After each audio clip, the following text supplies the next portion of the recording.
rest of the business. Thank you, General. Thank you, Mr. Chairman. Thank you, Senator Lemieux, and thank you, General, for being here today.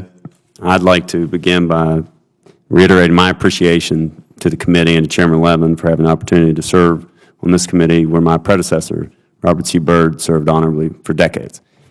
And, of course, as the General may be aware, I was appointed to my position caused by the passing of Senator Byrd this summer, a man who is revered in my home state of West Virginia and in many respects is a giant in American history, having served at the highest levels of our government for nearly a quarter of the Republic's history.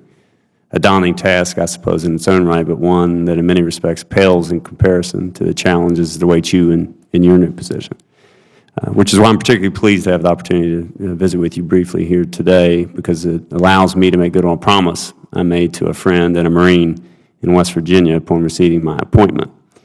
Back in July, when the announcement was made, amidst the dozens of calls of congratulations and well wishes, I had the chance to have a conversation with a friend and former colleague in West Virginia state government by the name of Rob Ferguson, a Marine who's currently serving as the Cabinet Secretary for the West Virginia Department of Administration, and a man who is extremely active in veterans issues throughout the state of West Virginia and across our country.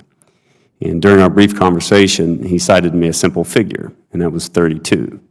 That's the number of suicides suffered by his fellow Marines so far this calendar year. Certainly a startling figure, one perhaps even more troubling given the high numbers over the past several years. Talk to me about the mental and behavioral health challenges facing the men and women under your command as they return from defending our country in places like Iraq and Afghanistan. And also the de-stress program, the behavioral health counseling service, which you had previously expressed a desire to expand and grow. Senator, thank you for the opportunity to address this key, important issue. I suspect that of all the things I've spent my time on the last 25 months as the Assistant Commandant, the issue of suicides in our Corps, the issue of psychological health, TBI, PTS, probably occupied the clear majority of my time, all for the right reasons, all for the reasons you imply in your opening statement or in your statement. We've lost 32 Marines as of this morning. That's 32 more Marines than we should have lost. We lost 52 last year. Suicides are counted on a calendar year, not a fiscal year. We began last year, about midway through last year, just looking at this trend going up and saying, boy, we've got to do, I mean, it's not a matter of we just woke up. We were doing things, but we're going to have to do things differently. Brought in Marine non-commissioned officers and said, we need your help. Because most of the suicides were young men. They were aged 19 through 22. They were white, and they were young enlisted. And there were E1s through E5s. Predominantly, the ones we were losing were about E3s and E4s to E5s. And so the non-commissioned officers said, sir, let us take this on. And we began to focus our efforts in the Marine Corps a year and a half ago on our non-commissioned officers. We had them help us build probably the most high-impact and most relevant training program for non-commissioned officers on suicide prevention that I've ever, in fact, in any service that we have today. I'm proud to report to you, actually I'm encouraged to report to you today, that the numbers of suicides in this year among our non-commissioned officers have dropped, and they've dropped what I would consider to be markedly. This time last year, we had 37 suicides in the Marine Corps. On this date, we had 37. We have 32 today. Where are we headed? It's important. We're not done.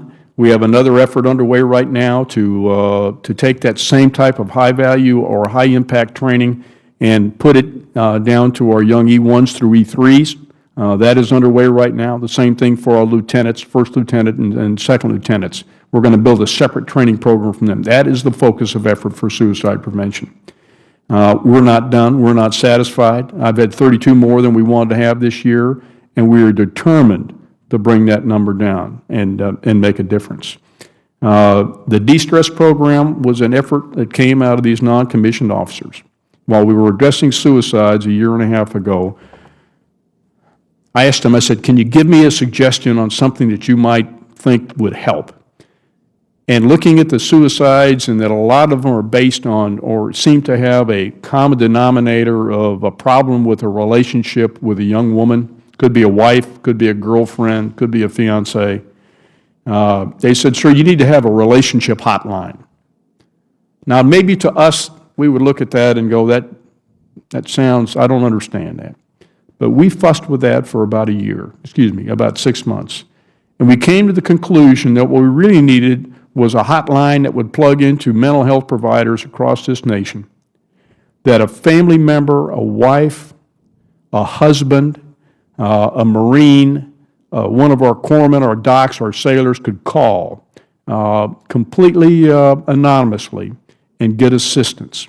We broke ground on this about 3 weeks ago, and the beta test on what we call a beta test is being done at Camp Pendleton, at Miramar, Yuma, 29 Palms, and it's in cooperation with our healthcare provider out there, and we have 24-hour hotline, and we've advertised this now, and the early indications are that it's getting some traction. So yet to be seen. When I come back to this committee, I'll be able to give you a full report on the value of that. But the whole idea is to be able to provide another venue to reduce this issue of stigma, where a man or a woman can pick up a phone and call and talk to somebody and then get referred to a mental health provider somewhere in the western part of the United States. It's the referral and the follow-on care which is critically important. So there's a host of things that we're doing, and I'd be happy to go through those things with you, but I just want you to know it's a great focus of effort for the Commandant. I appreciate that, and I appreciate your answer. It's certainly been an honor for me to preside over part of your confirmation hearing today. Chairman Levin has indicated that the committee intends to meet as soon as possible to act on your nomination and encouraging the Senate to quickly confirm you. I want to wish you well and thank you and your family for being here today. And I received some information that you brought some West Virginians with you to the hearing today. That's why he was so well behaved, I imagine. The record will remain open for 5 days if senators wish to submit additional questions to you. This hearing is now adjourned.